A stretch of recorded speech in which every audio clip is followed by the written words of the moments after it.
Hey everyone, this is my 1956 Ford Fairlane.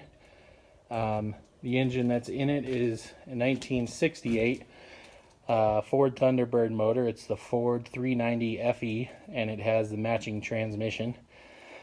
I wanted to do a cold start video so you guys can see how well it starts up in the cold. I've got my thermal camera here so I can show you it is in fact cold. Showing about 38 degrees.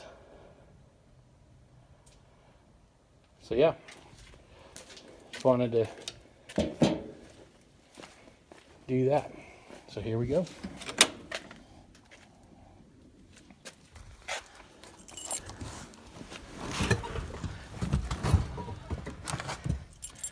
So I usually give her 2 or 3 pumps of the gas and fires right up.